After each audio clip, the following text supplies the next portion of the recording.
네, 오늘 저녁부터 이제 모세 노정을 하나님의 본보기 노정으로 보여주신 데 대해서 공부하겠습니다. 우리 서울 손님 오셨네? 어찌 됐어요? 어찌 됐는데 이리 왔어? 내일까지. 네, 신년이라서. 야, 휴가 자주 있었으면 좋겠다.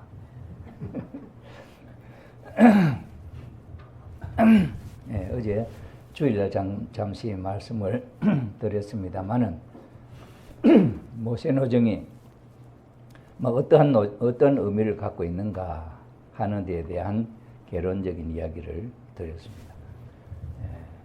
하나님 앞에도 순종하지 않는 사탄이 인간의 조상으로 오시는 예수님 앞에 순종하겠느냐 하는 거죠. 그래서 하나님은 창조주로서 또 인류 참 부모로서 책임을 지시고 사탄을 굴복시키는 노정을 미리 본보기로 보여주셨다. 그의 노정이 상징적인 노정이 야곱 노정이고 또 야곱 노정을 보기로 해서 모세가 걸어가고 그 모세 노정을 본보기로 해서 예수님이 걸어가시고 그 예수님이 걸어가신 그 노정이 참부모님이 가시는 노정이고 또 참부모님이 가시는 승리하시는 그 노정이 바로 우리가 가야 할 노정이다.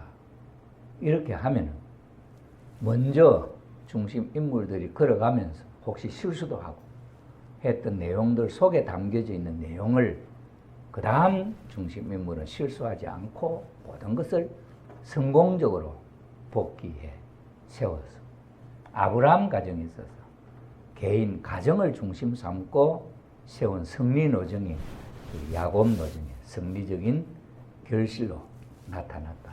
야곱은 이삭과 이삭은 아브라함과 그래 아브라함, 이삭, 야곱은 세 사람이지만은 가치적으로 볼 때, 내용적으로 볼 때는 하나다. 그래서 아브라함의 승리는 이삭의 승리고 이삭의 승리는 야곱의 승리, 야곱의 승리는 이삭의 승리고 아브라함의 승리다 하는 입장에서 그 노정이 중요하다. 그 다음에 그 아브라함 가정의 12자식 가운데 요셉의 노정은 또한 다른 본보기 노정이다. 재림 주님이 또는 메시아가 오셔서 걸어가실 노정이다. 11 형제들로부터 미움을 받습니다.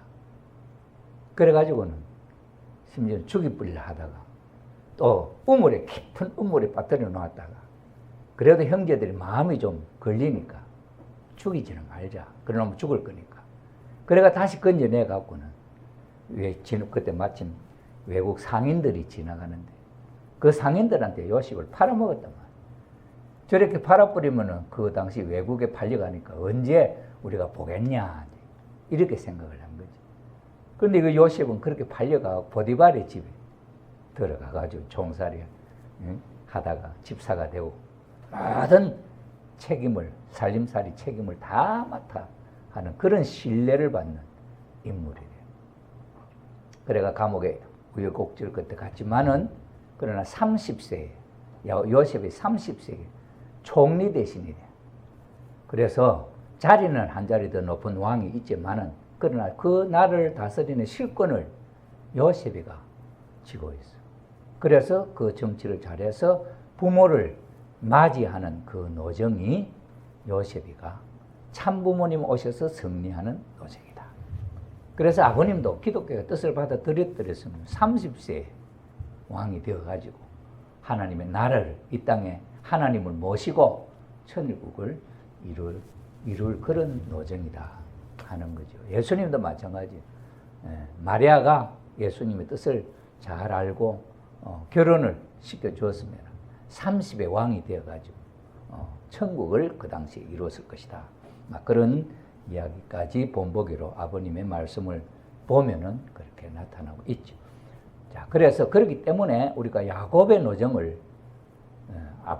아브라함 가정, 이삭 가정, 야곱의 가정의 그 하나하나의 내용들이 우리가 꼭 마음속에 새겨 두어야 할 내용이었다. 개인적으로 한 가족을 이루는 데 있어서 구성으로서 사라의 위치가 우리 사람은 사라 위치가 어떤 위치였습니까? 해와가 아담을 버리고 천사장에 갔던 그 모습을 반대로 찾아오는 거죠. 그러니 아브라함이 버리는 거야. 너는 내 부인이지만 부인이라 하지 말고 동생이라 남매간이라 하자. 해가지고는 다른 왕한테 던져주는 거야. 두 번이나. 근데 사라는 자기 마음 가운데 나는 아브라함의 부인이지 왕이라고 해서 그 후보는 안 간다. 철두철미 자기를 지켰다.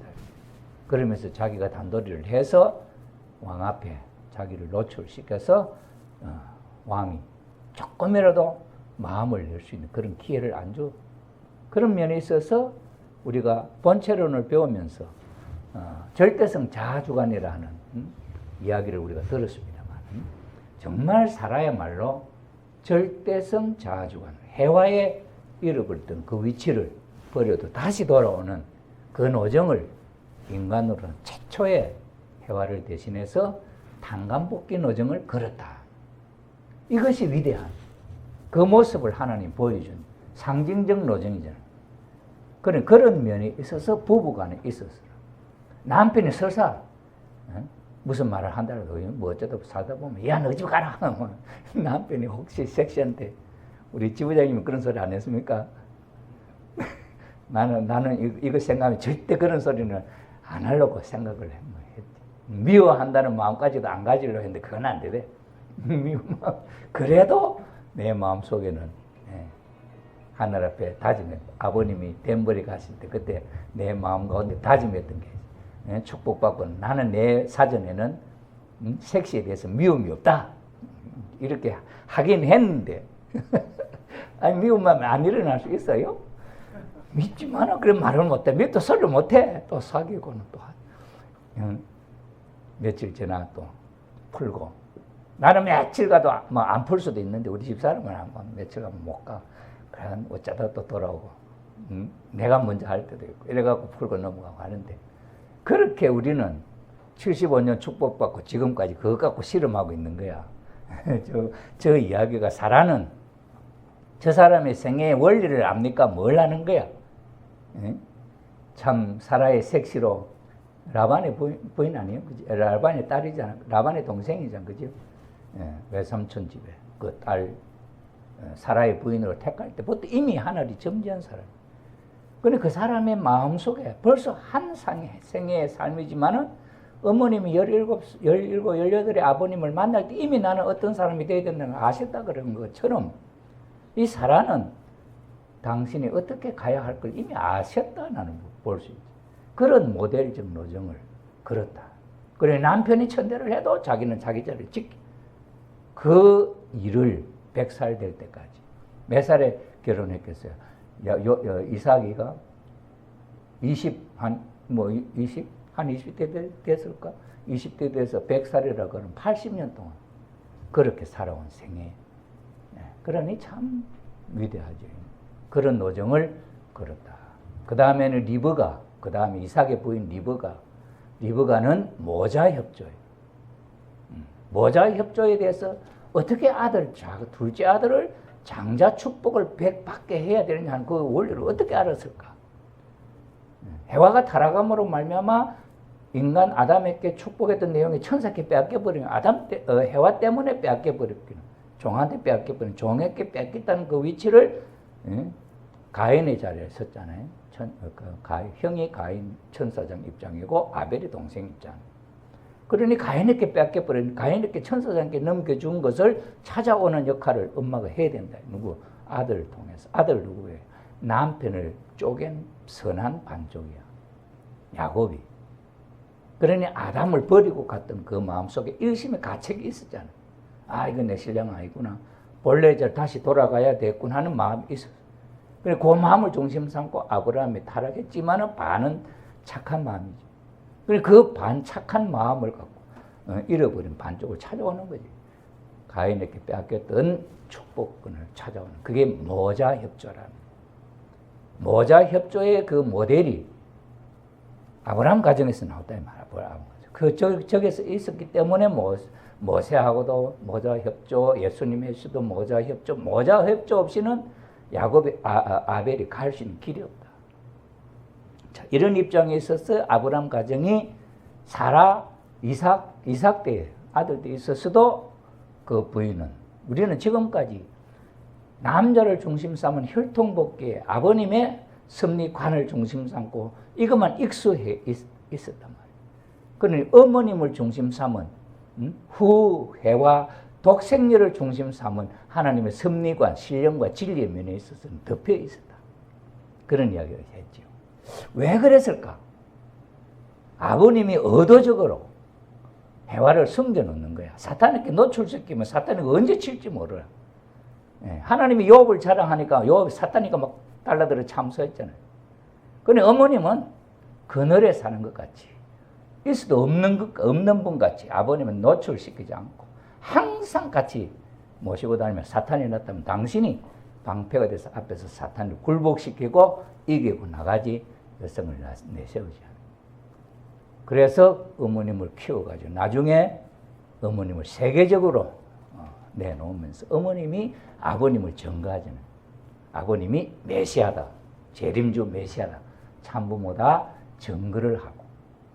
그렇지만 그가 독생녀라는 이야기 한마디도 못해. 그때는 섭리적으로.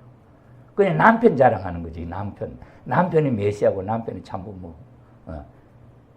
그랬다. 그래서 아버님이 천일국을 세울 수 있는 조건을 다 닦아 놓으시고 이 지상에서 영계까지 경륜하시는 진성도 황제, 하나님의 본체의 자를 확보하셨어. 그런데 이 세상에 계시나 저 세상에 계시나 똑같이 아버님은 이미 그 자리에 계시기 때문에 사탄 앞에 인류를 구원해서 천일국으로 데려갈 수 있는 길을 어머님에게 열어주고 아버님이 성화하셨다. 이런 면에 있어서 이제 어머님이 그렇게 하셨기 때문에 천일국 선포하시고 어머님은 독생녀를 선포하시고 당신이 섭리의 중심이 되셨다. 그걸 우리는 배우는 거지. 그 뿌럭지, 그 뿌리가 어디 있느냐? 사라에게 있었고, 리브가에 있었고, 다말에게 있었고, 그 다음에 마리아에게 있었다. 이걸 우리는 배웠죠. 마리아가 결정적으로 타락했던 해와의 그 자리에서 약혼한 남자를 두고 다른 남자의 아기를 받아서 자기 뜻대로 아니야. 하늘편 천사가 그렇게 하라 하니까.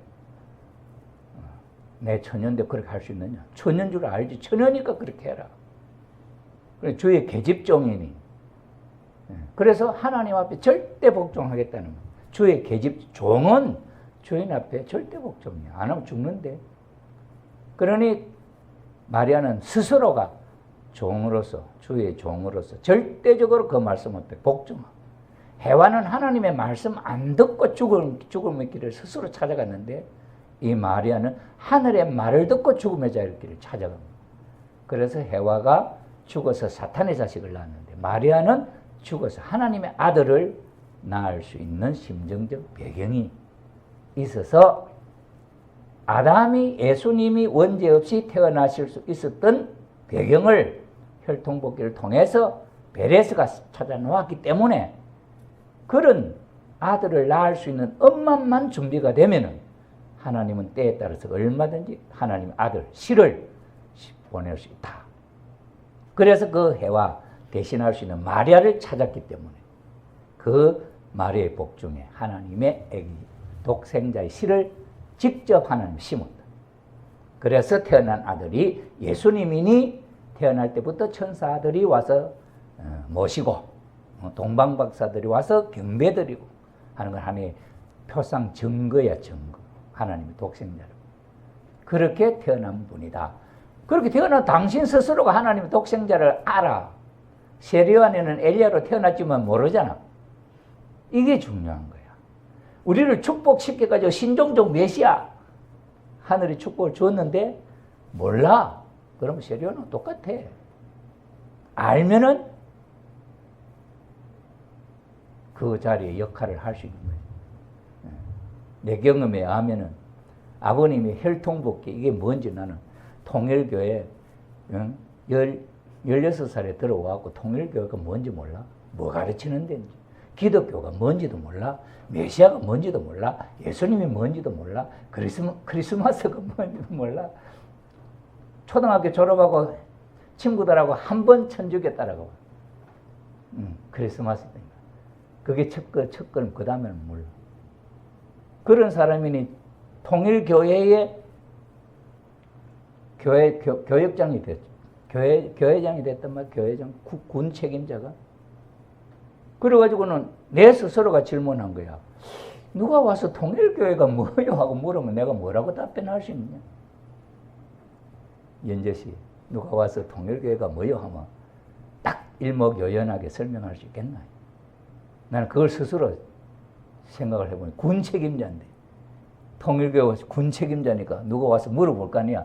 당신이 통일교회 군 책임자인데 적어도 군 책임자 정도 되면은 통일교회 뭔지 알 것 아닌가 이렇게 생각 안 하겠냐.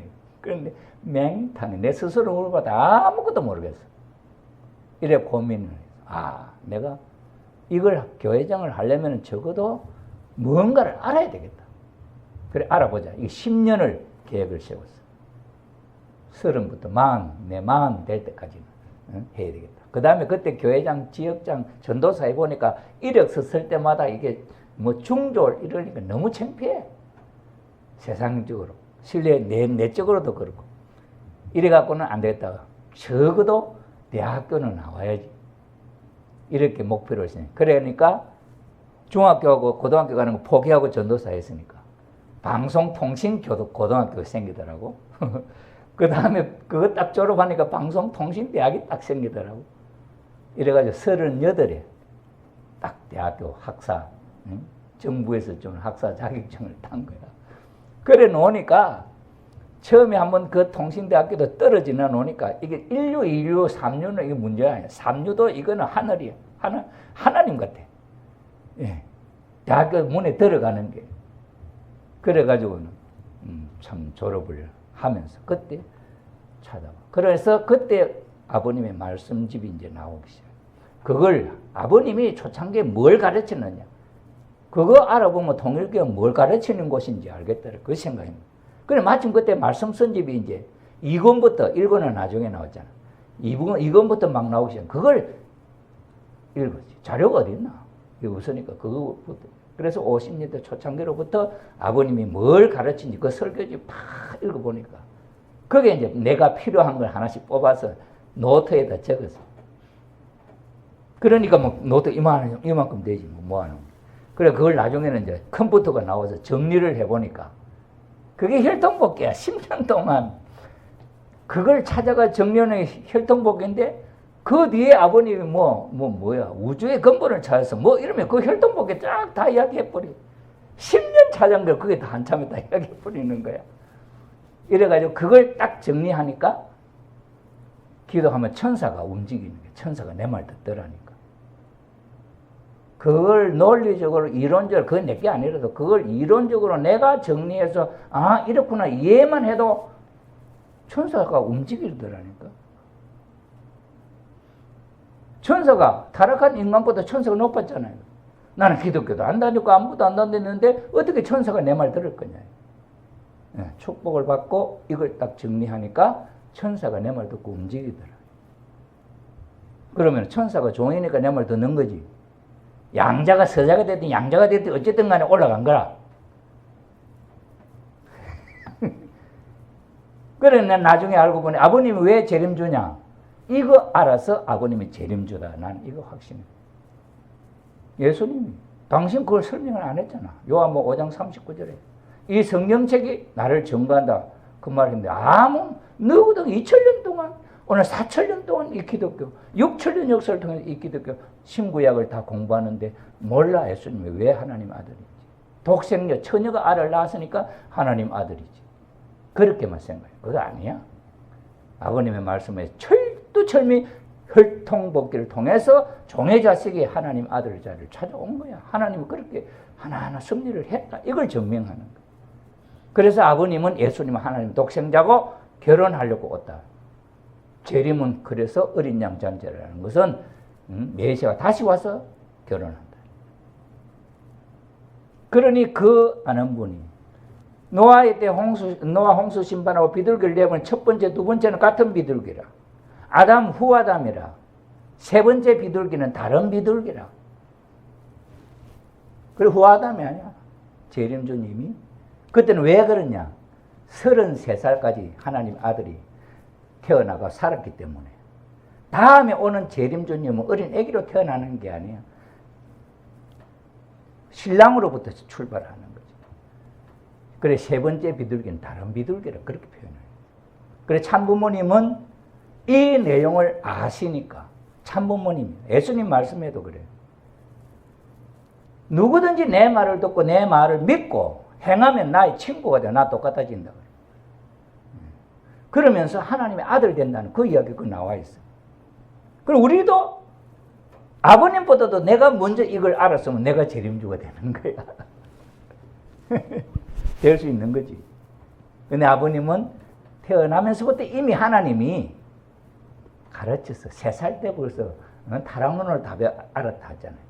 하나님이 딱 가르치면 사탄이 나타나고 아니다 아니다 해서 그러면 하나님의 말씀, 사탄의 말도 다 알아들었다는 아버님. 태어날 때부터 아버님은 하나님의 독생자로 태어난 거예요. 그 의무, 그 뜻을 깨달아 자각한 때가 16살 때예요. 예수님을 대신해서 해야 할 나다. 그래서 그때부터 아버님은 재림주로서의 준비를 하는. 그럼 재림주를 그렇게 했는데 일본에 유학 가가지고 성경책을 공부했잖아요. 헤어지고 할 정도로 성경을 공부해가지고 발견해 원리를 규명했잖아요. 그래서 원리 원본을 쓰셨지. 하나님이 마음에 감동돼서 쓰는 거예요.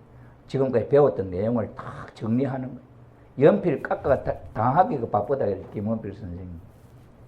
거기에 노트가 그러면 6권인가 7권의 원리 원본이 나오죠. 그걸 잃어버렸던 그 내용을 당신이 찾아서 하나님을 전편에 논리적으로 증거하고 후편에는 역사적으로 하나님을 살아 그 원칙을 갖고 이렇게 해 나왔다 하는 걸 공식을 잘 증명을 하는 이게 논리죠. 진리지. 그렇기 때문에 우리가 야곱의 노정도 중요하고 모세의 노정도 중요하다. 모세의 노정은 가정의 역사가 아닌 민족의 역사단 말이에요. 민족. 그리고 우리 종족 메시아이기 때문에 민족, 종족, 민족을 이끌고 나왔던 모세가 어떻게 민족하고 어떻게 지도자와 하나 되느냐 하는 것은 우리의 본보기 노정. 이걸 우리는 공부해야 할 필요가 있다. 그래서 예수님은 세계적으로 오시는 세계적 기준에서 오시는 천주적 기준까지 올라가셔서 완성하신 아버님이죠. 세계적 기준에서 출발을 하시는 예수님이었으니까 그래서 이 노정을 우리가 공부하는 것은 대단히 중요하다 하는 내용이죠. 그래서 이 모세를 중심 삼고 볼 때의 섭리가 조금 바뀌었다. 어째서 바뀌었느냐? 이미 아브라함 때 메시아를 맞이할 수 있는 믿음의 기대와 실체 기대를 다 이루었단 말이에요. 다 이루었는데 그때 그 환경 속에서 메시아 오면 그 터전이 바로 연결되는데 아브라함이 비둘기 양 암소 3가지 제물 드리는데 실수함으로 말미암아 벌받는 기간이 필요하고 또 이스라엘 유대 민족의 설사 가정은 그렇게 되었다 할지라도 애굽 왕국이 사탄은 왕국이 국가가 되어 있어서 가정을 칠 수 있잖아요. 기반 이길 수 있는 힘이 없단 말이에요. 가정 갖고는. 그러니 하나님은 그 메시아를 보호할 수 있는 민족, 적어도 국가 체제를 이루어서 메시아를 보낼 수밖에 없어요. 그 준비를 하는 기간이 400년이었다. 그래서 그 벌받는 기간 누구를 중심 삼고 거기 들어가느냐? 애굽에 요셉이가 총리 대신에 돼가지고 들어가. 그래서 요셉이가 살아서 총리 대신하고 요셉을 아는 왕이 있을 때는 그 가족들이 보호를 받았고 대접을 받아서 그런데 요셉을 모르는 그 왕들 다 죽어버렸어. 다음에 새로 왕이 다른 사람이 되었을 때는 가나안에 들어간 이 아브라함의 후손들이 대접을 못 받아. 그때부터 종살이. 그래서 세월이 400년 지나. 400년 지나는 동안에 이 사람들은 종으로서 살면서도 아기가 너무너무 많이 태어난 거야. 이렇게 아기가 태어나니까 이스라엘 유대민 그 애굽 사람들이 겁을 내. 이 사람 너무 숫자가 많아지거든, 종이지만. 그러니 그 왕이 명령을 해요. 저 사람들 만약에 전쟁이나 외국에 적이 쳐들어올 때 혹시 미운 감정을 갖고 그 적들하고 내통해 우리를 치면 우리 큰 위험 부담이 된다. 그러니 이제는 숫자가 더 불어나지 않도록 남자가 태어나면 죽이고 여자아이가 태어나면 둬라. 그걸 누구에게 시키냐? 그 히브리 여인들이 아기 낳을 때 도와주는 산파들이. 그래서 산파들에게 그걸 시켜놨는데 이 산파가 아기 받으러 가는데 아기를 죽일 수 있나? 그 아기를. 그래 못 죽여. 양심상. 그래갖고는 왕한테 무슨 일, 왜 너희들 그거 안 죽이냐 이러니까 뭐라고 변명하냐. 히브리 여인들은 너무 건강해가지고 우리가 가기 전에 이미 아기를 낳아버렸어요. 그러니 우리가 가서 일부러 죽이지 못하지 않냐. 그러니 그래서 하나님이 그 사람들에게 복을 줬다 그래. 이런 왕이 그래갖고 안 되니까 아예 명을 내려서 남자 아기를 낳거들랑 무조건 강에다 버려라. 죽이라. 여자는 살려. 이렇게 하는 시대가 돼요. 이렇게 되니 그 당시에 이제 그렇게 되면서 일도 더 많이 시키는데 일도 더 혹사시키는데 애들은 더 잘나. 그래서 하나님이 이스라엘 유대 민족을 400년 만에 민족 국가를 이룰 수 있는 숫자가 생겨나는 거죠. 이럴 때 태어난 아이가 하나, 히브리 여인이 히브리 남자하고 결혼했는데 아이가 너무너무 잘생겼단 말이에요. 그래가지고는 죽이려 했는데 태어난 남자에게만 죽여야 되는데 3개월을 숨겨서 키웠어. 3개월을 숨겨 키우는데 아기가 소리가 밖에 나가고 소문나 버리면 이건 구할 방법이 없어. 그래 3개월은 억지로 키웠는데 도저히 안 되겠어. 이래가지고 이 엄마가 상자를 만들어 거기다가 뭐 역청을 바르고, 역청이라는 게 그 아스팔트라 그런 거라 했잖아요. 그 다음에 나무 진을 바르고 이래갖고는 포대기를 넣고 상자에다 아기를 담아가지고 그 강에다가 띄워버려. 어떻게 되는지. 죽어도 하는 수 없고 살아도 하는 수 없고 하고 보냈겠지. 그래가지고 그 누나가 아기가 상자가 떠내려가는데 따라서 지켜봐라 해. 따라가면. 그래가지고는 이제 그 누나 이름이 미리암 아니 미리암 그죠? 그래 내려가는데 그때 마침 누가 이제 나오냐 바로 공주 바로의 딸 공주가 모욕하러 나와 강에 신녀들을 데리고. 나오는데 보니까 상자가 하나 떠내려오는데 아주 상스러운 거야. 그래서 신녀를 시켜 저 데리고 건져와 봐라. 건져와 뚜껑을 여니까 아기가 들었는데 남자에게 너무너무 잘생긴 거야. 우는데. 그래 그 모침 누가 봤냐 그 누나가 보면서 그 공주한테 와. 공주님 이거 아기를 키우려면 유모가 필요하지 않아요? 이런 이제 물었어. 그 참 영특하지. 그러니까 이 바로 딸이 아기가 없단 말이야. 그러니 이걸 아기를 자기가 키우려고 작정하는 거야. 그래서 그래 데려오너라. 그래 그 미리암이 누굴 데려오고 있어요? 자기 엄마를 데려온 거지. 그래가지고 그 엄마가 그 아기를 품삯을 공주로부터 품삯을 받으면서 유모로 키우는 거야. 40년 동안 크지 않아요, 그죠? 그럼 뭐 40년 동안부터 키우지는 않았겠지. 그런데 이제 그렇게 키우고 그 사람 앞으로 왕이 될 거야. 그래서 그 엄마로부터는 이스라엘 유대 민족에 대한 교육을 받고, 그 다음에는 왕궁에서는 왕 될 수 있는 교육을 받고, 차기 다음에 왕이야. 그 사람이. 왕도 아기가 없으니까. 그래서 자랐단 말이에요. 이렇게 자랐는데, 이제 모세가 40대쯤 됐을 때, 이제 궁 밖으로 나가본 거야. 그 궁 밖으로 나가볼 때 히브리 사람들 고생을 보면 저건 내 동포인데 하는 마음이 모세에게 있는 거지. 그런데 가보니까 히브리 사람하고 애굽 사람이 싸움이 벌어졌어. 그래 모세가 이렇게 둘을 주위를 보니까 아무도 없어. 그래서 모세가 이 애굽 사람을 쳐 죽여버려. 그게 모알밭에서 묻어버려. 온 거야. 그래 다음날 또 나갔대. 나는 어제 싸웠던 그 히브리 사람이 또 자기들끼리 싸우는 거야. 이러니 모세의 마음속에 너희들이 이 나라에 종살이 하고 있으면서 어찌 그리 싸우냐 이 마음이 있었겠지. 그래서 싸우지 마라 이랬다는 거야. 그러니까 어제 싸움했던 이 사람이 어제 사람 죽인 거 봤잖아요, 모세가. 그러니까 당장 말이죠 화를 내면서 야 어제는 너 사람을 애굽인을 쳐 죽이되 오늘도 우리 죽이러 왔냐 이렇게 된 거야. 그래 어제 애굽 사람을 쳐 죽였다는 게 탄로가 나버려. 그 소리가 바로 왕에게 들어가면 바로 왕이 모세를 찾아 죽이려고 해요. 그러니 모세는 거기 있을 수 없이 도망갔다. 그래서 미디안 광야로 40년 동안 지나는 이야기가 시작이 됩니다. 여기서 성리적인 내용이 모세가 그런 중심 인물로 세워지게 될 때 여기서는 몰라 모세가 어떤 역할을 하나님 하는지. 그러나 그런 성서에 그냥 그런 이야기로 엮어져 있고 다음에 광야를 갖고 이쪽 이야기 엮어집니다. 요 이야기 속에 공식을 갖고 한 토막 한 토막 잘란 거야. 모세 노정은 그 공식을 갖고 한 토막 한 토막 잘라면 1차, 2차 정리가 딱 되는데 그냥 들으면 이게 전부 이야기가 복잡하게 막 이래 나가는 것 같아. 그런데 우리가 원리를 갖고 딱 하면 1차, 2차 성막을 위한 1차, 2차 성리 딱 해가 나와. 그게 원리가 이 공식이야. 다른 학자들은 그걸 그렇게 볼 수 있는 시각이 없어. 이래서 섭리가 이루어지는데 거기에 대해서 이제 섭리가 어떻게 달라지느냐. 이전의 섭리하고는 모양이 다르더라. 그래서 모세를 중심한 섭리에 대한 이야기가 요약이 돼서 나와. 그래서 아브라함 가정의 메시아를 위한 기대 위에서 이루어지지만 믿음의 기대, 실체 기대를 탕감복귀하여 메시아를 위한 기대를 조성해야 되는 원칙은 변함없다. 이미 아브라함 때 메시아를 위한 기대를 닦아놨는데 다음에 그 사람들이 아닌 다른 사람이 이 섭리의 바톤을 이어받아 나갈 때는 이 사람은 다른 사람이잖아. 그러니 이것을 그대로 이어받아서 메시아 그 자리에 올 수 없다 이 말. 그래서 이 사람도 다시 믿음의 기대와 실체 기대를 스스로 자기 체험견 분담으로 세워야 된다. 그 얘기.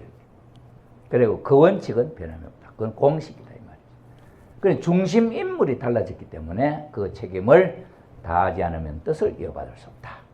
그 다음에 중요한 게 범위가 가정에서 민족으로 이렇게 커졌다. 그럼 가정이 노아 홍수 심판했을 때 인류 다 멸망시키고 노아 가정이 딱 세워질 때는 그 가정이 복귀되면은 시조 가정이 된다면 거기 태어나면 자녀들이 모두 하나님 자녀 되는데 이제는 홍수 심판처럼 인간 죽이는 일 못해? 그 다음 민족으로 커졌단 말이야. 그러면은 요 아벨 중심 인물 한 사람하고 가인 있는 민족이 하나만 되면 요 민족 몽땅 하나님 민족이 된다 이 말이야. 그런 범위가, 그래서 범위가 달라지는 거죠. 오늘도 우리도 마찬가지겠죠. 지금은 세계적인 범위에서 섭리는 되지만은 그러나 우리를 중심으로 하고 나를 중심으로 하고 참부모님과 우리의 관계를 놓고 볼 때 있어서는 우리는 아버님은 잃어버렸던 터전에 가정을 찾는 노정은 당신 참가정이고 종족을 찾는 입장에서는 축복 가정과 참가정과의 가인아벨 관계로 우리 축복 가정 왜? 민족, 한민족이 또는 이스라엘 기독교 재단이 기독교 교단이 아버님과 하나 되면 교단 전체가 하나님 교단 넘어오지. 민족 전체가 하나님의 민족으로 복귀되지. 그런데 아버님의 재림 출발 때 기독교 지도자들이 반대로 벗어나 불신하게 됐죠. 그런 기독교가 무너져 버리죠. 이 한국 민족이 무너져 버리죠. 그러니 없잖아. 예수님 메시아 왔는데 메시아로 일 못해. 그러니 뭐 인간 세례요한 대신에 메시아지만은 세례요한 일을 해서 터전을 잡아서 하려고 했단 말이에요. 그러다가 죽었거든. 그래 아버님도 똑같지. 기반을 다 잃어버리면 기반이 없으니까 어떻게? 아버님은 인간 입장에서 다시 해야 돼. 그래서 예수님이 잃어버린 12제자도 찾는 조건 세우고 그 다음에 기독교를 대신할 수 있는 통일교 세우고 그 다음에 한민족을 대신할 수 있는 축복 가정을 하나하나 축복시켜서 숫자를 불린 거예요. 3가정, 36가정, 72가정, 124가정, 430가정 이렇게 나가면서 430가정은 한국이 4,300 역사냐 대표하면 이민족 기준에서 축복시켜요. 이래가 조건적으로 민족을 찾고 국가 레벨까지 숫자를 찾고 세계적으로 뭐 3억상 뭐 이러면 세계적으로 펼쳐나갈 수 있는 조건을 세우셨어. 그 터전 위에 잃어버렸던 기독교의 터전, 민족적인 터전 다시 아버님이 만들어져. 예. 이래서 민족적으로 확대를 하기 때문에 우리 통일교회 식구들 가정들이 가인 입장 아니에요? 그럼 아버님 참가정하고 믿음을 하나만 되면은 뜻이 이루어지는 거예요. 이건 이 축복 가정 전체 무리는 민족을 대신해요. 하늘 종족이 되는 거죠. 복귀 섭리가 그렇다면. 그러니 우리의 입장이 하나님이 데리고 들어갈 수 있는 우리 민족, 우리 국가의 우리의 모습으로 세워야 되는 거예요. 그런데 하늘이 볼 때는 약하지. 그러니 아버님이 천일국을 선포해놓고 천일국을 내년에 이제 세운다 하는데도 보니까 한 사람도 천국에 나하고 같이 뜻 따라서 들어갈 만한 준비된 사람이 없단 말이에요. 그런데 안 됐는데 어떻게 들어가? 원리적으로 못 가잖아. 돼야 들어가는데 안 됐는데 어떻게 들어가? 그러니 아버님 걱정이지. 마음과 몸이 하나 됐느냐 이러면서 도저히 안 돼. 그러니 사탄이가 참소해. 천일국은 하시는데 하나님 천일국 안 됩니다. 왜 안 되느냐? 아버님 참부모님 가정만 갖고 무슨 나라가 됩니까? 이런적으로. 그러니까 아버님이 사탄 앞에 뭐라 해요? 통일교 축복 가정인데 절대 참소하지 마라. 그건 내가 핏값을 주고 사왔다. 핏값을 주고 물건을 주고 내가 돈 주고 사왔는데 네가 참소하네. 마트에 가서 돈 주고 물건 샀는데 마트 주인이 그 물건 왜 가져가요? 할 수 있어요? 그 내 물건인데 할 수 없잖아. 왜? 이미 내가 샀는데. 마찬가지지. 참부모님이 축복 가정을 내가 핏값을 주고 사왔다. 탕감 조건을 세우고 축복 가정을 사왔다. 그러니 너 참석하지 마라. 잘못됐으면 내가 교육한다. 연계 가서라도. 끝까지. 그래서 훈독에 시키면 연계 가서도 못된 거는 교육시켜서 바로 잡는다는 게 아버님의 뜻이. 이런 조건을 세워 아버님이 당신의 몸을 사탄에게 내어주시고 연계 가시고 어머님은 그 조건으로 해서 전 축복 가정을 13만 원 입적 축복하는데 13만 원 내가 큰 축복 은사 받은 데가 없잖아요. 100만 최하도 100만 원이. 그런데 우리는 천일국 입적 축복을 13만 원 갖고 받아요. 모든 다문화 가정의 축복 가정도 다 들어올 수 있도록 그렇게 해서 몽땅 데리고 들어간 거예요. 어머님 믿는다고 하는 일체만 되는 조건이면 다 갈 수 있다. 그러니 우리가 이 복귀 섭리의 내용을 배워야 된다. 모르고 들어갔으면 배워서라도 그걸 채워야 데리고 들어간 아버님의 체면이 서지 않냐. 그러니 어머님이 신령과 진리로 새로워진 통일교회라. 우리의 마음이 새로워져서 어머님 들어갔는데 체면 좀 세워라. 우리들. 이런 면에서 진리를 아느냐 모르느냐. 저는 형제님이나 현재님이나 저런 분들이 저렇게 하는 것은 뭐 지금 그 실수로 그렇게 할 수도 있겠지만 내용적으로 볼 때 나중에 볼 때는 이게 우리를 시험하는 거다 저는 생각해요. 원리를 진짜 아는 사람이냐 모르는 사람이냐. 원리를 진짜 알면 현재님, 형제님 따라갈 수가 없어요. 왜 없느냐? 창조 원리에는 사위기대 하나님 중사고 아버님과 어머님이 있어서 참 부모님이 있어서 참 자녀가 태어나고 참 부모님이 없으면 참 자녀가 태어날 수가 없어. 그러니 참 부모를 무시해버리면 자기 자리가 없어. 사위기대가 깨져버리는데 어떻게 뜻이 이루어지냐. 이걸 무시하고 참 부모님이 성원식을 통해 참 부모님 된 걸 어떻게 무시할 수 있냐. 그 원리 틀렸잖아요. 그런데 거기다가 지멋대로 아들이 참 부모 마차 넣을 수 있고 이렇게 할 수 있냐. 아들이 할 수 있으면 왜 벌써 해뿌리지 지금까지 나올 게 뭐가 있냐. 그렇게 할 수 있는 원리라고 한다면은 아담 해와가 옛날에 타락했을 때 그렇게 해뿌리면 되지 지금까지 올 게 뭐 있냐 이게. 예수님 때도 마찬가지. 그건 그렇게 되는 게 아니에요. 그러니 창조 원리 모르는 놈이 형제님 따라가는 놈들이야. 지금은 더더구나 참 어머님 자리에 강현실 씨를 세워놓고 참 어머니다 하고 있는 그거 보고 좋다고 박수치고 하는 걸 원리에 원자도 모르는 놈이 그건 원리에 해서 그 자리에 들어갈 수가 없어. 그 시험에 걸리는 거야. 원리 마지막에는 심판에 원리 심판, 심정 심판, 말씀 심판 있잖아요. 말씀 심판, 심정 심판. 그럼 말씀 심판이 원리 심판이지. 그거는 완전히 틀린 걸 알 수 있도록 하는데도 그거 좋다고 따라가는 놈, 이거는 미친놈이야. 여러분, 그 텔레비전 방송에 연애 프로에 아주 인기 있는 배우들 딱 시켜놓고 문제를 딱 내. 틀린 답, 맞는 답은 하나고 틀린 답 2개야. 그럼 저기 이놈들 여기 맞다고 전부 다 이야기해. 그거는 프로그램 안에 있었어요, 얼마 전에. 그러면 그 배우 좋아하는 사람 거기에 가다 포 찍어. 나중에 깨보니 그게 틀린 답이야. 그럼 문제 낸 사람이 그 제가 걸리나 따라간 놈이 틀린 놈이가. 문제 내는 놈은, 그 역할을 하는 놈은 프로그램에 시켜서 하는 거야. 그죠? 따라가는 놈은 그거 맞춰서 청중에 하는 거야. 그래, 원리를 안 하냐 모르냐 시험하는데. 창조 원리에 대해서 바로 모르니 그거 따라가 지금 붙어 있는 놈이고, 현진님 그룹은 애정론에 틀린 놈 아니야. 곽 회장이 평생 원리 강의할 때 애정론에 보면 말이야, 중심 인물은 자기가 원한다고 다른 밖에 실수도 안 돼.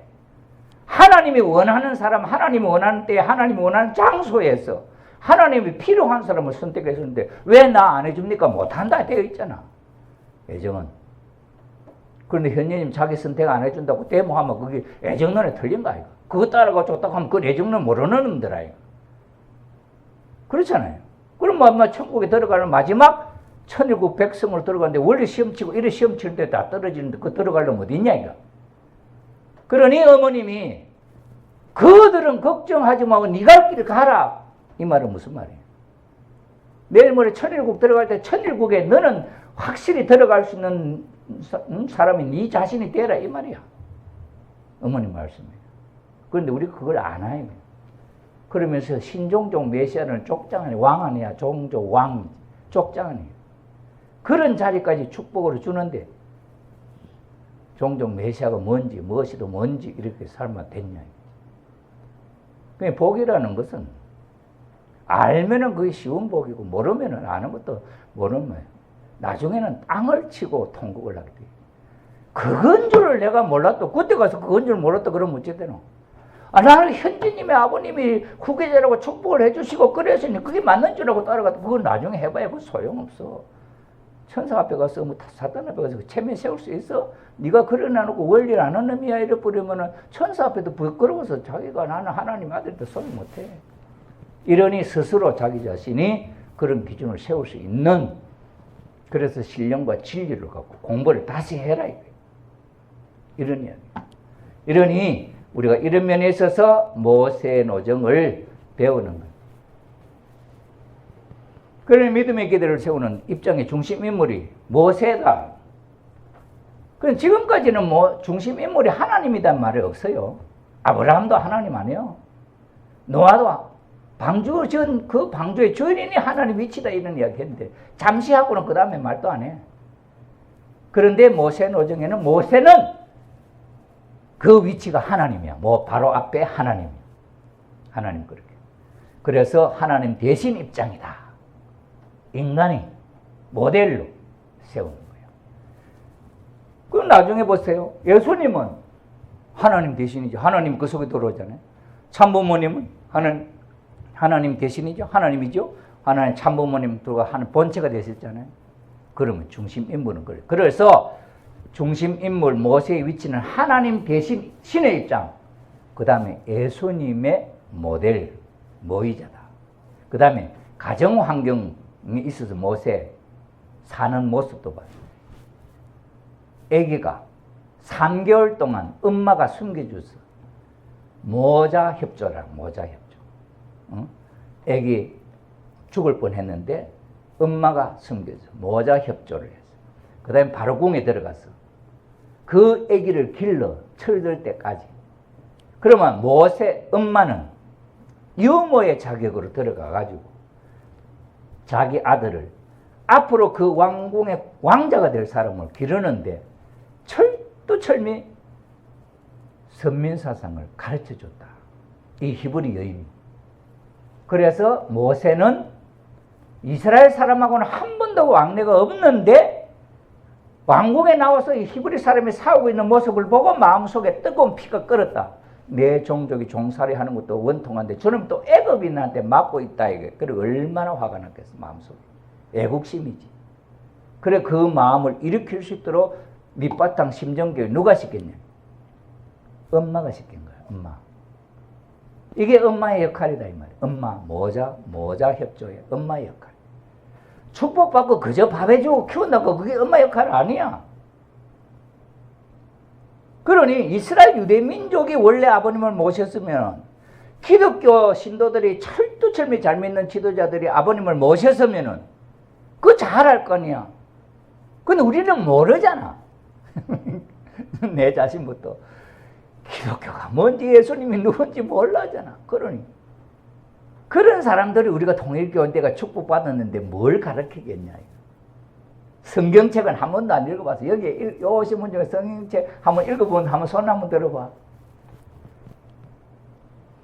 별로 없어. 만약 더더구나 통일교인대가 아버님 막 말씀하면 원리책 나오는데 성경책 볼려가도 없고 많이 안 봤어. 이래가고 기반이 없어요. 그럼 우리 자식들한테 뭘 이야기해 줄 수 있느냐? 성경 이야기라도 해줄 수 있냐? 저희들 내가 말이야 우리 교회장 하면서 우리 애견마하고 유치원 주일하고 선생님 하잖아요. 그러면 방학 때 수련회 하면 애들 아니면 주일날 어린이들 주일 예배 볼 때 무슨 이야기는 성경 이야기. 그 성경 이야기를 해주면 그게 그렇게 재밌게 들어. 그럼 그건 우리가 필요 없는 이야기야? 형상적 모델이 야곱 노정이고 상징적 형상적 모델이 모세 노정이야. 아브라함 이스라엘 유대민족 아브라함 이야기, 모세 이야기, 예수님 이야기 그것 갖고 기독교인데 지금도 교육시켜. 히브리인들은 그것과 신약은 안 해. 그것만 갖고도 교육시켜. 지금 6, 7년 동안 나라 없이 저를 돌아다녀도 얼마나 단단한 민족이에요. 그 누가 그렇게 교육시키냐? 엄마가 하잖아요. 그러면 지금 우리가 입장에서 우리 입장에서 모세 노정을 볼 때 우리 통일과의 축복 가정 입장에서 볼 때 그럼 엄마의 사명은 뭐라고 생각해야 할 거냐? 아내의 사명은 뭐라고 해야 할 거냐? 그냥 모르고 막 가자 해야 할 거냐? 아니면 우리가 알아야 할 거냐? 왜? 어차피 우리는 영계 가면 기독교인들 앞에 서야 돼. 2000년 동안 순교당했던 그 사람들 앞에 우리는 선배로 서야 돼. 그럴 때 그 사람들 앞에 우리 자신이 부끄럽지 않아야 되지 않겠냐. 그러니 지난번에도 얘기했지만 사라가 절대성 자아주관에서 그 자리를 지킨 훌륭한 엄마인데 우리는 원리를 모르면 모르지만 원리를 알고 그 사라를 대할 때는 손이라도 꼭 잡고 야 그렇게 어떻게 그렇게 훌륭한 일을 했냐고 이 말 한마디만 해도 그 사라가 얼마나 한이 풀리겠냐. 얼마나 감동되겠냐. 지금까지 아무 놈도 가서 사라 손잡고 네 수고했다 소리 안 할 거란 말이야. 근데 우리가 가서 축복 가정은 여러분들이 엄마들이 가서 손을 잡고 눈물을 흘리면 당신이 어떻게 그래 살냐. 내가 알고 살아봐도 이렇게 어려웠는데 이러면서 그 말 한마디만 유려해봐. 당신 이 문 못 통과한다 하겠냐. 아이고 빨리 가세요. 빨리 가서 해야겠네. 연재시 이제 엄마들이 배워야 될 게 많아요. 다 못하지만 마음속에 담아놓고 한 가지씩이라도 해봐야 되겠다. 이렇게 하면 목표를 세워야 돼요. 목표가 없는 사람은 가치 없는 사람이고 언제 죽어도 뭐 죽었는가 생각지도 않아요. 목표가 있는 사람은 갈 길이 바빠요. 목적을 세워놓고 사는 사람은 다른 엉뚱한 눈 팔 시간이 없어요. 그럼 우리 통일교회 우리 식구님들은 무슨 목적을 갖고 사느냐. 하루하루 생활하는데 목적이 있어야 될 거예요. 농사 짓는 게 목적? 나만 하면 농사 못 지어. 우리의 사는 목적이 있어야 돼. 농사를 지으면서도 그는 부업이고 내 마음속에 목적 죽어서까지 하늘 앞에 가서 내 자신을 세워야 할 목적이 있어야 돼. 그것 갖고 살아야 돼. 그러니 여자분들은 모델을 사라, 리브가, 다말, 마리아, 참 어머님. 마리아 다음에는 역사적인 인물이 없어요. 후해와 독생녀는 없었단 말이야. 만약에 예수님이 결혼했으면 그때 어머니 모델이 나오지. 못 찾았잖아요. 그러니 이름이 없어져 버렸어. 여러분 보세요. 사람도 마찬가지예요. 남자는 남자 애기씨를 만들지요. 엄마는 여자 애기씨 만들지요. 그 남자 여자가 결혼해갖고 서로 사랑해서 부부생활 하면서 애기씨가 들어가면은 생명이 되는데 남자 애기씨가 안 들어가면은 난자는 한 달 만에 한 번 나오는 난자는 죽어버려요. 아무런 이름도 없이 빛도 없이 없어져 사라져버려요. 아무리 세류안의 동생이 해와로 왔다, 해와 대상 후회와로 왔다 할지라도 아담을 못 만나면 그는 이름 없는 여자로 죽어가는 거야. 가치가 없어. 아담을 못 만나면 해와가 안 되는 거야. 그러니 후해와의 모델이 없는 거야. 마리아 다음에. 그 이야기를 누가 어머님이 6천년 만에 내가 독생녀다 하고 나오는 거지. 그 자리에 주인 이제는 자리를 주인 역할을 하는 거야. 어머님이. 그렇지 않으면 이 지구상에는 아무도 마리아 이후에는 없잖아. 그 말 하는 사람이. 그러니 어머님은 내가 왜 독생녀냐? 그는 복귀 섭리를 봐라. 어머님은 그런 이야기 하지. 아담을 찾는 복귀 섭리가 얼마나 어려웠느냐? 그 이야기야. 독생리를 찾는 이야기도 거기에 있다 이거야. 신령과 진리를 이해하면 그렇게 말씀하십니다. 그러니 어머님이 평생 일생 동안 어머님의 역할은 뭘까? 자식들 기르는 것? 자식들 기르는 거 아니야. 하나님의 아들을 완성시키는 게 엄마 이야기야.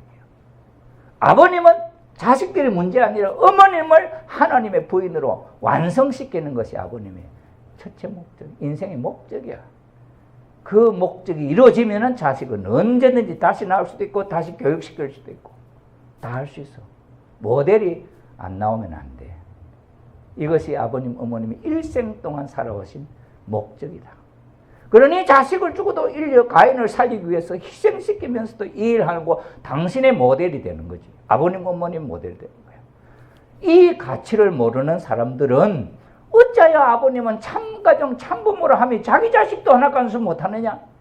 이 참수를 받게 하잖아요. 누구 때문에? 우리 때문에. 우리 없으면 뭐 때문에 자식들 관수 못하겠노? 그 네 분이 자식들 12자, 13자씩 그거 간수 못할 것 같아? 우리 때문에 우리를 자격도 없는 우리를 좋은 자리에 세워주려고 우리를 데려 넣으려고 하니까 그게 탕감 조건으로 우리가 스스로 그 주인이 못 되니까 우리 대신으로 탕감 조건으로 하나씩 희생시키며 나왔지 않냐. 희진님도 그렇고 흥진님도 그렇고 가정의 참가정의 자녀님들이 그런 희생의 길을 걸어온 건 우리 때문이다 말이야.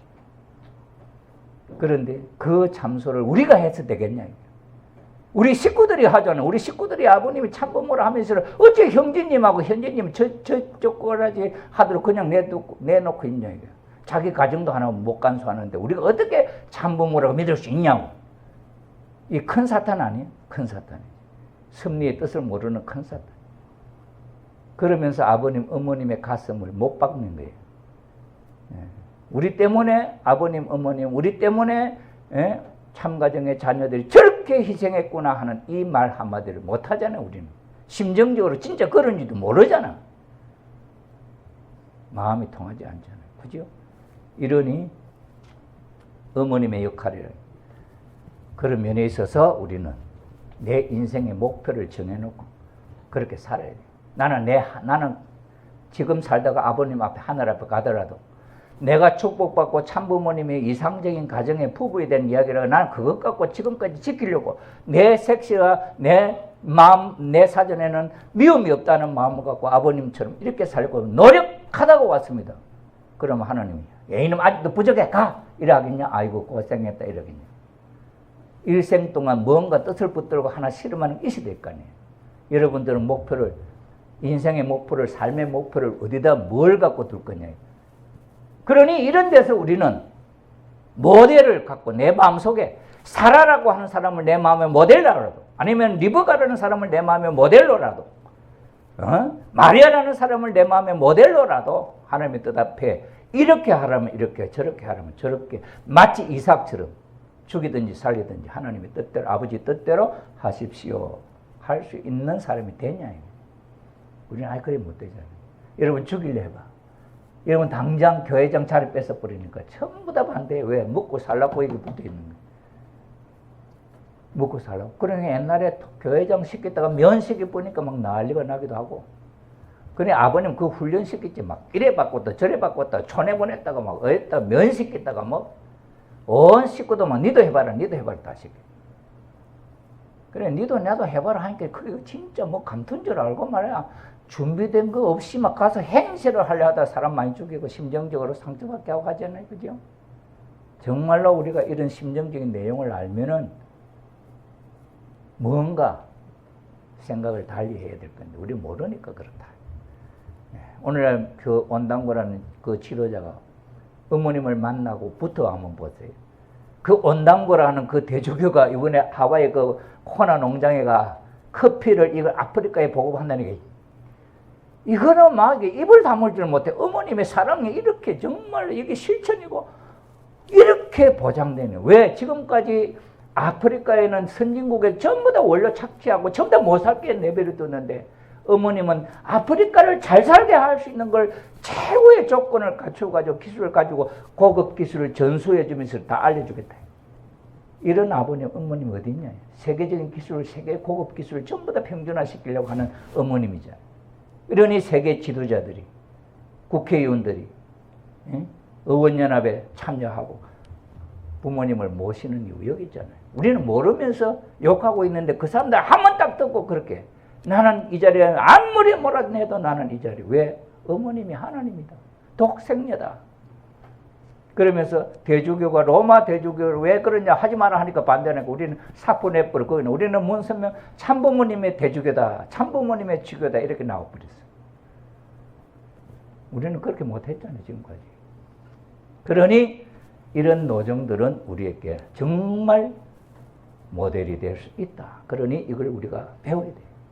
그래서 요셉 노정이나 모세 노정을 예수님이, 그 노정을 아버님이 철두철미 따라가시는 분이다. 거기에 절대 한치라도 뒤처지려고 하시는 분 아니에요. 아버님은 아담, 해와 그 기억을 하나님이 처음에 만들었던 아들, 딸이니까 얼마나 거기에 애착이 많이 가겠어요. 아버님이 더 사랑해서 그 아담, 해와 이름조차도 잃어버리도록 만들려고. 이게 아버님의 사상이에요. 그래서 아버님이 인간 조상하면 아버님 딱 생각나지 아담 생각 안 나. 예수님이 생각 안 나. 이렇게 만드신 분이 아버님. 이렇게 사실. 왜? 그 모델 노정을 아시니까 스스로 그렇게 가신 분이다. 자, 믿음의 기대를 복귀하기 위한 조건물, 상징 헌재는 이제 없죠. 3번이나 했기 때문에 40일 사탕 분립 기대만 세우면 믿음의 기대가 탄감복이 된다. 그래서 아벨, 노아, 이삭의 3차 헌재 성공한 기대 위에 섰고, 그 다음에 말씀을 직접 받을 수 있는, 타락해가지고 무지 상태에 떨어졌기 때문에 말씀을 줘도 몰라. 그래 이제는 올라와갖고 말씀을 직접 받을 수 있는 때가 됐다. 시대가 달라진 거죠. 그래서 그 다음에 아담 가정 중심한 섭리가 오랜 기간 연장됨으로 사탄 침범으로 연장된 섭리적 기간을 탄감복귀하는 조건이 필요하다. 그것이 40수 사탄 분립 노정이다.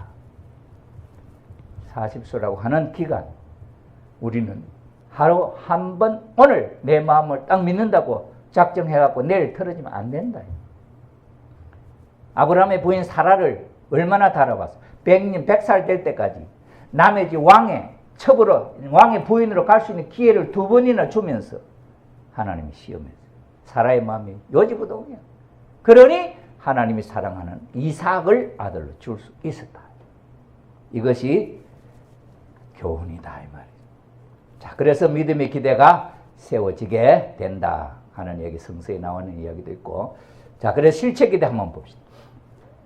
중심 인물은 모세. 모세는 그 위치가 하나님 대신, 그럼 부모 입장이고, 그 다음에 예수님 대신, 예수님 하나님 아들이지, 아벨 입장.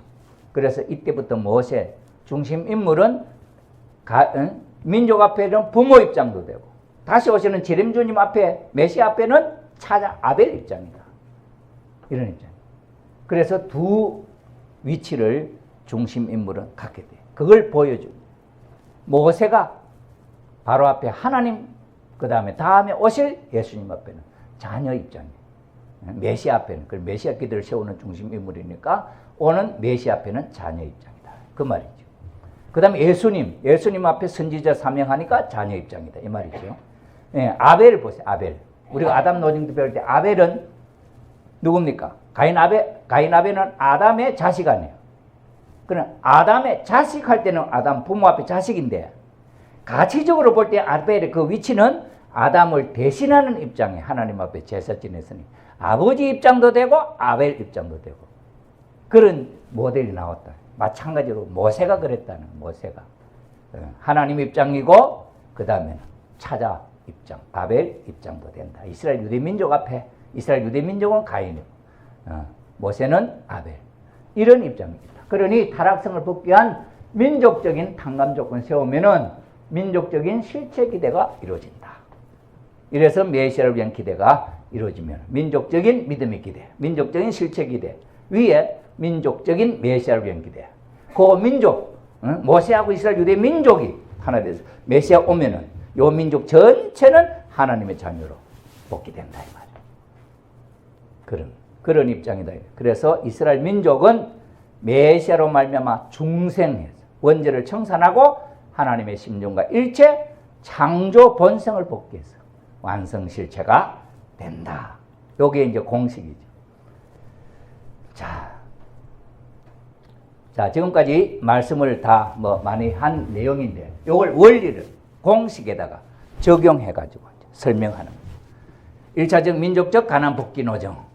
이게 중심인물, 믿음의 기대를 세우는 중심인물은 모세였다.